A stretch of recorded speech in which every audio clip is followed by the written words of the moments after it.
Hello and a very good morning. You're watching the Breakfast News on Rajya Sabha television with me, Frank Pereira. Here are this morning's headlines. Over 50 people killed and 3 militants eliminated after a night-long siege of a police training academy in Quetta in Pakistan. Over 100 people have been injured in one of the deadliest attacks this year.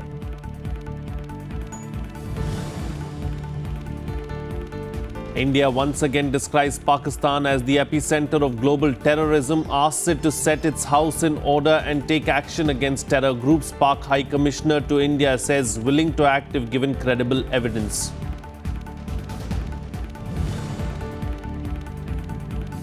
India and China heading for another diplomatic face-off. US Ambassador Richard Verma's Arunachal visit angers China. New Delhi says it is routine.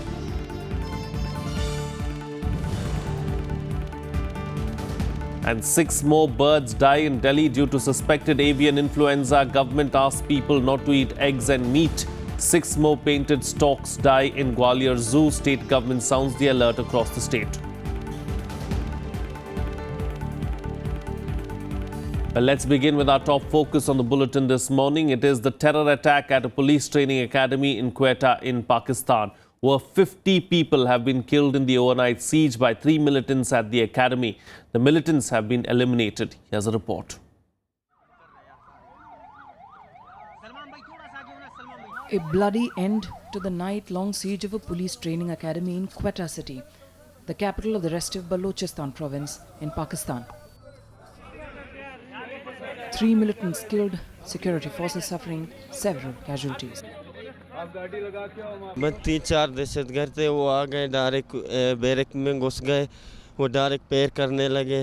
हम तो चिल्ला कर हम अपने barrack में घुस गए, कुछ बैरक में हम घुस गए, फिर हम ऊपर चले गए, ऊपर हॉस्टल की तरफ, फिर अपने जान को बचा कर आकर। The terrorists believed to be from the Lashkar-e-Jhangvi Alami had stormed the center's hostel at around 11:10 p.m. last night. There were around 700 police cadets and recruits in the college hostel when the attack took place.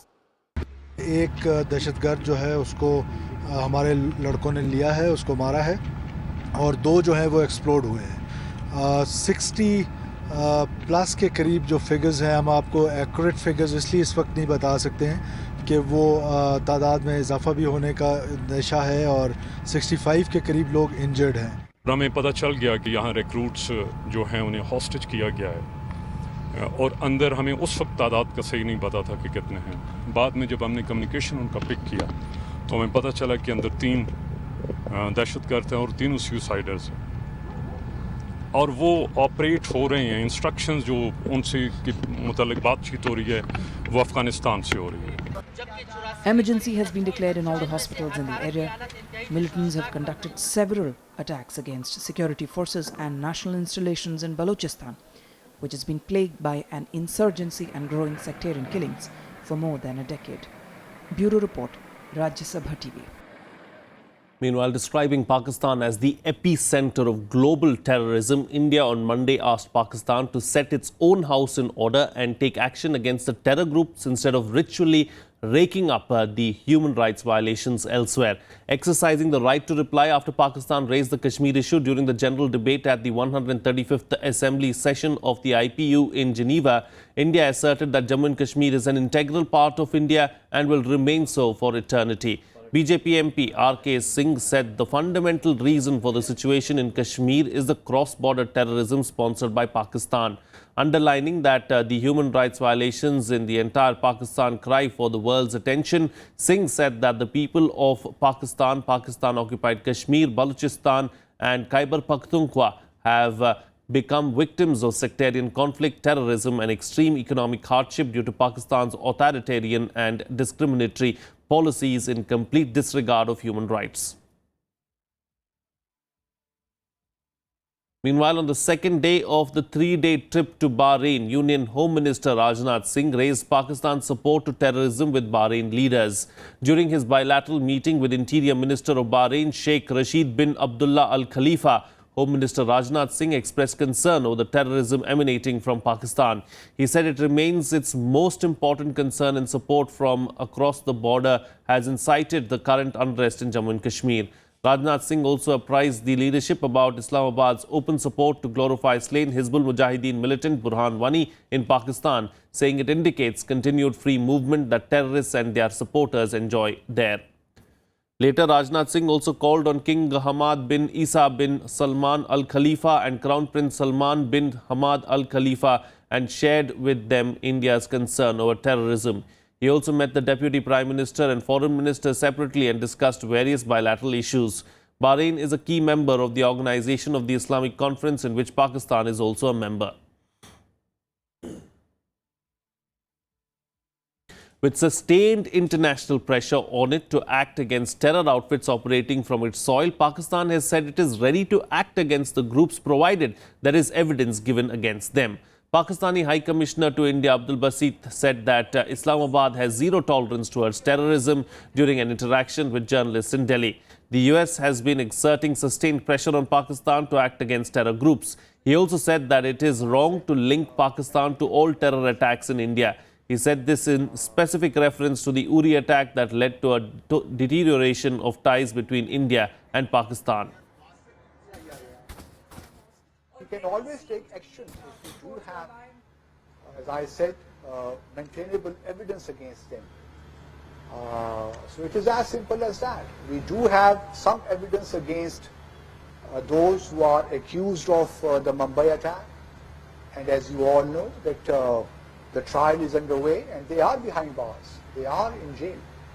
So we are ready to do our bit, provided we have solid evidence against them. Meanwhile, authorities in Pakistan have frozen bank accounts with more than 400 million rupees of over 5,100 terror suspects. This includes JEM chief Masood Azhar, who is under protective custody after the terror attack on the Pathankot air base. The Pakistan Interior Ministry sent 3 different lists of thousands of suspects, including kingpins of some proscribed organizations. Around 1,200 suspects whose accounts were frozen were listed in Category A of the Anti-Terrorism Act of 1997, a term used for terrorists put on exceptional risk or high risk. Azhar has been included in the list's top suspects whose accounts were frozen after the attack on the airbase in Pathankot in January. India had in February written to the UN calling for immediate action to list Azhar under the UN Sanctions Committee. Well, 2 people, including a 6-year-old boy, were killed in intensified cross-border shelling by Pakistani Rangers in Jammu's RSTV sector on Monday. 9 others were also injured in the attack. There were also reports of damage to civilian property. Here's a report. A 6-year-old boy and a border security force Jawan were killed in a heavy shelling by Pakistani troops. While the Jawan died in the firing in RSTV sector, the boy suffered splinter injuries in Kanachak sector. 9 civilians, including a BSF Jawan, were also injured. In all, Pakistani troops targeted 25 border outposts in RSTV, Pargawal and Kanachak, using mortar shells and small arms. मैं आप लोगों को विश्वास दिलाता हूं कि हम पाकिस्तान की इस एक्शन का मुंह तोड़ जवाब देंगे। जैसा आप जानते हैं, पिछले 3-4 दिनों से इंटरमिटेंटली दोनों ओर से उनकी तरफ से पहल होती है। मैं ये यहाँ पे स्पष्ट करना चाहूँगा कि कभी भी हमारी ओर से पहल नहीं होती है। जो बॉर्डर के बहुत माड़े हालात हैं, लोग अपने अपने घरों के अंदर छुपे हुए हैं। पाकिस्तान की तरफ से लगातार फायरिंग चल रही है। हमारे लोगों की कोई ज़िंदगी नहीं है, ना तो बच्चों की पढ़ाई का कोई मसला हल हो रहा है। कई लोग तो अपने अपने घरों के अंदर छुपे हैं, कई लोग बैंकरों में जाके छुप गए हैं। On Monday, BSF Jawan Gurnam Singh, who was martyred in Jammu, was cremated at his native village with full state honours. 26-year-old Singh died of his injuries on Sunday night after being injured in a sniper attack from across the border on Friday. Meanwhile, Home Minister Rajnath Singh, who is on a visit to Bahrain, spoke to the BSF DG, who apprised him of the situation in the border areas of Jammu. Normal life continued to remain affected for the 108th day in the state due to the separatist-sponsored strike. Restrictions on the assembly of 4 or more people were enforced to maintain law and order. Bureau Report, Sabha TV. Well, it's time for a short break now, but news and updates will continue on the other side. Stay tuned. We'll be right back.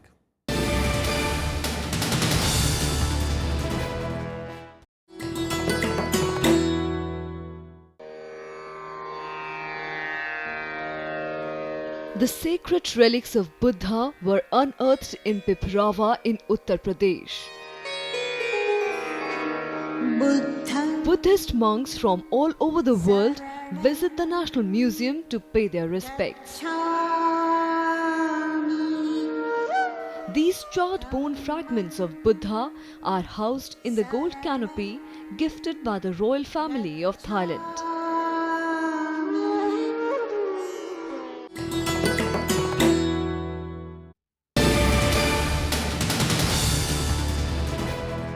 Welcome back. You're watching Rajya Sabha television. Well, Prime Minister Narendra Modi has joined the ongoing debate on banning triple talaq in India. The Prime Minister said it is an issue concerning women's rights and must be kept above religion and politics. He was speaking at a rally in Bundelkhand region of poll-bound Uttar Pradesh, wherein he also hit out at the Samajwadi Party and the BSP, the two other parties that have ruled UP alternatively in the past 15 years.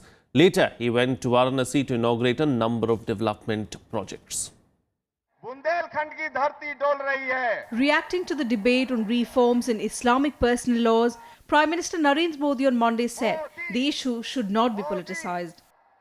Speaking at a rally in the Mahoba district of Bundelkhand, Modi opposed the practice of triple talaq, hitting out at those who wanted to deny Muslim women their natural rights.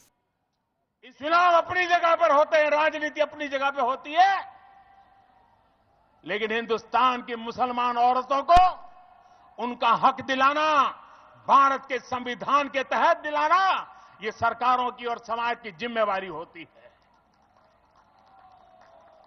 मैं media से आज सार्वजनिक रूप से अनुरोध करना चाहता हूं, टीवी डिबेट करने वालों से मैं अनुरोध करना चाहता हूं, ये 3 तलाक को लेकर के जो विवाद चल रहा है, मेहरबानी करके उसे सरकार और विपक्ष का मुद्दा न बनाएं। मेहरबानी करके उसको भाजपा और अन्य दलों का मुद्दा मत बनाएं। मेहरबानी करके उसको हिंदू और मुसलमान का मुद्दा न बनाएं। At the rally, Modi also targeted the Samajwadi Party and the Bahujan Samaj Party. He urged people of the poll-bound state to break the cycle of the two parties. कभी सपा, कभी बसपा, कभी सपा, कभी बसपा, उनकी तो दुनिया चलती रही, आपकी दुनिया में कोई बदल नहीं आया मेरे भाइयों बहनों। और इसलिए उत्तर प्रदेश में आने वाले 10 साल में उत्तर प्रदेश को हिंदुस्तान का उत्तम से उत्तम प्रदेश बनाने की अगर आपको इच्छा लगती है तो इन सपा बसपा के चक्कर से बाहर निकलिए भाइयों। From Mahoba, the Prime Minister headed to his Lok Sabha constituency Varanasi, where he inaugurated several projects, including the Urja Ganga gas pipeline project. निर्धारित समय में सैकड़ों करोड़ों रुपया खर्च करके एक गैस की पाइपलाइन बिछाने की दिशा में आज कार्य आरंभ हो रहा है। तो एक ऐसी योजना जो जन सुविधा को भी उपयोगी है, जो भावी पीढ़ी के भविष्य के लिए भी पर्यावरण की रक्षा करने वाली योजना है। Being built at a cost of 51,000 crore rupees, the 1,500-kilometer long gas pipeline is expected to cater to millions of people in Uttar Pradesh, Bihar, Jharkhand, West Bengal and Odisha. Bureau Report, Rajya Sabha TV. Well, the crisis in the Samajwadi Party worsened at a party meeting where Mulayam Singh Yadav and his son, Chief Minister Akhilesh Yadav, exchanged heated words. Mulayam Singh made it clear that he will continue to back Amar Singh and his brother Shivpal Yadav, while stating that Akhilesh Yadav will remain the Chief Minister. Here's more. नहीं चलेगी और जो अधिकृत नहीं है और जो party से निकाल दिए गए हैं उन्हें यहाँ आने का कोई अधिकार नहीं है। Crisis within the Samajwadi Party deepened as a high-voltage drama unfolded in public view on Monday, with Father Mulayam and son Akhilesh pitted against each other. At the party meeting in Lucknow, Uttar Pradesh Chief Minister Akhilesh Yadav ruled out forming a new party and offered to step down if his father Mulayam Singh Yadav desired it. Akhilesh also accused Amar Singh of hatching a conspiracy against him and his father. However, the SP chief sided with his younger brother Shivpal and friend Amar Singh and reprimanded son Akhilesh at the open meeting attended by party leaders and MPs. The acrimony among the two top SP leaders rubbed off on their supporters too, as those backing Akhilesh Yadav and Shivpal clashed outside and inside the venue before and after the meeting, which ended abruptly. मन में बातें रहने से बढ़िया है वो सामने आ जाएं। आज बातें सामने आ गई हैं, नेताजी के सामने भी, मुख्यमंत्री जी के सामने भी, शिवपाल जी के भी सामने भी, और तीनों लोगों ने, नेताजी बड़े हैं, पार्टी के भी बड़े हैं, घर के भी बड़े हैं, सारी बात जानते हैं। दोनों लोगों ने, मुख्यमंत्री जी ने भी और शिवपाल जी ने भी ये कहा कि जो भी नेताजी करेंगे वो ऐसा ही होगा। Later in the day, Akhilesh and Uncle Shivpal Yadav met at the Chief Minister's residence and later drove in the same car to see Mulayam Singh in an apparent attempt at rapprochement. Meanwhile, Amar Singh denied allegations that he was trying to destroy the party and said Akhilesh Yadav was a fantastic chief minister, but he needed time to become a mass leader. The family drama triggered reactions from opposition parties. While the BJP slammed the SP, Congress and Janata Dal United maintained it was the SP's internal matter. वो देखिए उनका personal है, पारिवारिक है, तो उसमें नुकसान प्रांत को ही होता है, लेकिन वो सुलझाएंगे, उस पर हम क्या टिप्पणी कर सकते हैं, तो उनको अपने आप ही करना है, क्योंकि वो रूलिंग पार्टी भी है इस वक्त। देखिए ये तो दिख रहा था बहुत दिनों से और बड़ा तनाव का माहौल उनके परिवार के अंदर था, दोनों बेटों के बीच, चाचा भतीजे के बीच, और दो फाड़ में तो पहले से ही विचारधारा थी और अमर सिंह जी को लेके तो खास तौर से बहुत ज्यादा विवाद परिवार में था। पर जिस तरह से घटनाक्रम चला है, ऐसा लगता है जैसे मुलायम सिंह यादव जी का कंट्रोल, नियंत्रण अपने परिवार पर और पार्टी पर करीब-करीब समाप्त हो चुका है। The tussle in the Samajwadi Party began last month when Mulayam replaced 43-year-old Akhilesh with his 61-year-old uncle Shivpal to the post of UP party chief. He also expelled several youth leaders seen as close to Akhilesh. Among them was MLC Udayveer Singh, who had demanded that Akhilesh Yadav be made the SP's national president. Bureau Report, Rajya Sabha TV. Union HRD Minister Prakash Javadekar will chair a meeting of the Central Advisory Board of Education today. He will be joined by state education ministers. The provision of no detention compulsory board examination in class 10 and mainstreaming of children who drop out of school are among the issues that the states and the centre will discuss in the meet. According to the meeting's agenda, improvement of learning outcomes, rationalization of posting of teachers in rural areas, joyful learning and co-location of Anganwadis near primary schools are among the other issues to be discussed. The CAB meeting is especially important as it comes at a time when the government is working on a new education policy. Well, in a huge corporate upheaval, the Tata Sons board replaced Cyrus Mistry and appointed Ratan Tata as the interim chairman of the group. The decision was taken at a board meeting on Monday. Mistry has resigned from his post as chairman. The board constituted a selection committee to choose a new chairman within 4 months. Ratan Tata was chairman from 1991 till his retirement on December 28, 2012. He has also been the chairman of the major Tata companies including Tata Motors, Tata Steel, Tata Consultancy Services, Tata Power, Tata Global Beverages, Tata Chemicals, Indian Hotels and Tata Teleservices. During his tenure, the group's revenues grew manifold, totaling over $100 billion in 2011-12. In other news now, here's a look at the bird flu situation across Delhi and Gwalior. Now in Delhi, 6 more birds were found dead on Monday, taking the suspected avian influenza toll to 64 as the bird flu scare continued in the city. Delhi government has issued advisory for the safety of people in the wake of bird flu. Animal Husbandry Minister Gopal Rai also confirmed that 2 ducks were found dead at the deer park and 4 other birds were found dead at a lake located near Shakti Sthal. The government has issued an 11-point health advisory to the people and asked not to eat half-boiled eggs and meat. The government has formed a 12-member team of all 3 municipal corporations to deal with the situation. Both the zoo and the DDA-run Horsecast Deer Park continue to remain shut.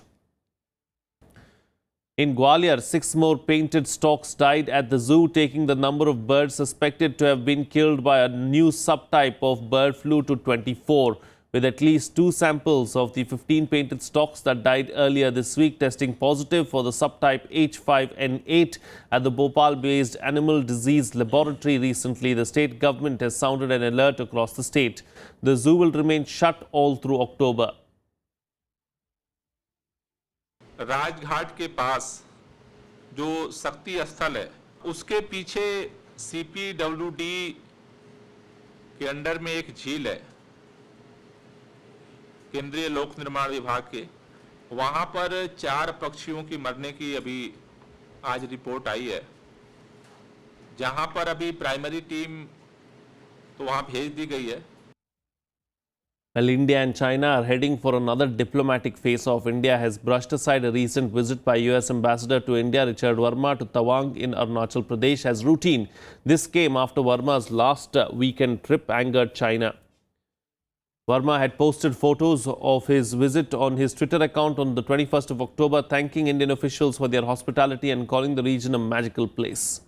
Beijing reacted by saying that a third-party meddling would only complicate a dispute over the region between the two Asian giants. However, MEA has said that the US ambassador visited Arunachal Pradesh, a state which is an integral part of the country to which he is accredited. There is nothing unusual in it. China claims more than 90,000 square kilometers of Arunachal Pradesh, calling it a part of what it calls South Tibet. Disagreement between India and China over parts of their 3,500-kilometer border led to a brief war in 1962. Since then, the two countries have moved to manage the dispute, but many rounds of talks have not yielded much progress. CM साहब ने उसको invite किया, festival attend करने गया. वो कोई राजनीतिक वहाँ मुद्दा लेकर के नहीं गए.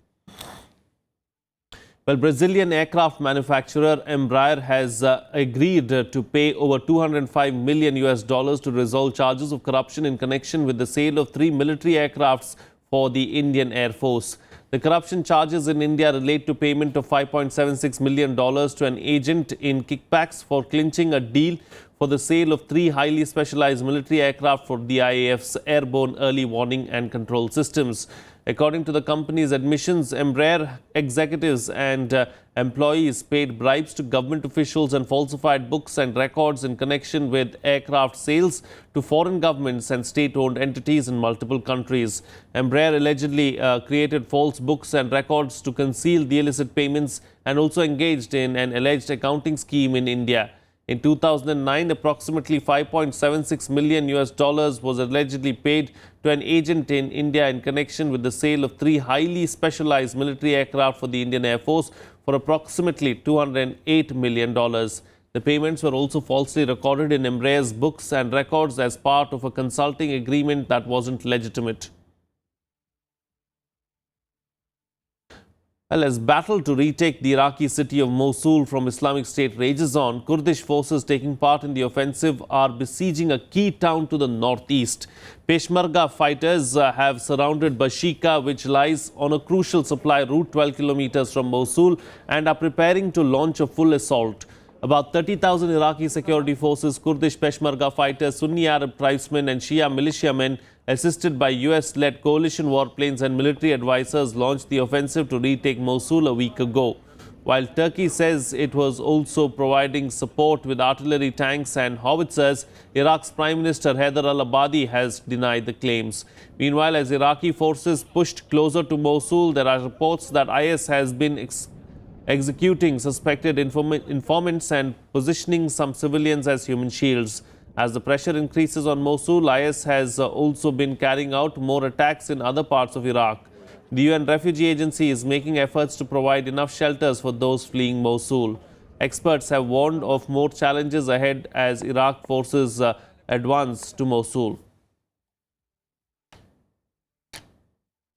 احنا حاليا بين قرية تسخراب وقرية طوبزاوة اللي يصير شمال موصل شمال شرق الموصل بحدود 8 كيلومترات.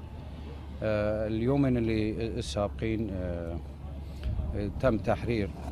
لذلك هو يناغم العقل الشباب ويحاول أن يتقرب لهم بما يصطلح عليه بالبرين ووش عملية غسيل للدماغ. نعم داعش سينتهي ملفه عسكريا وسينتهي وجوده ماديا، لكن لن ينتهي وجوده الأيديولوجي والعقائدي وإن كان فاسدا.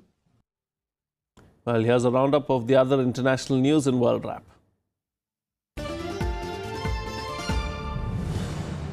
Venezuela's socialist government and opposition held talks in Caracas on Monday amid a worsening political standoff and protests since the suspension of a referendum drive to remove unpopular President Nicolas Maduro. The talks in the capital are a prelude to a meeting at the weekend on Margarita Island. Months of tension are threatening to boil over after authorities enraged the opposition last week by annulling their drive for a call for referendum.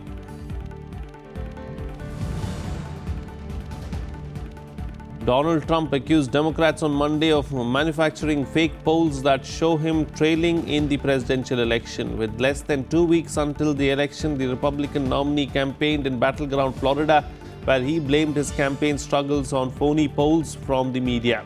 Polls suggest that crucial Pennsylvania may be slipping away to Democrat Hillary Clinton.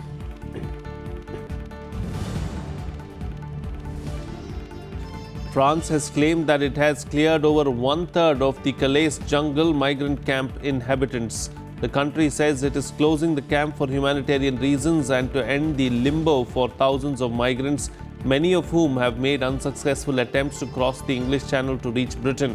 But the camp also has become a glaring symbol of Europe's struggle to cope with a massive influx of migrants and refugees since last year, many from war-torn places such as Syria and Afghanistan.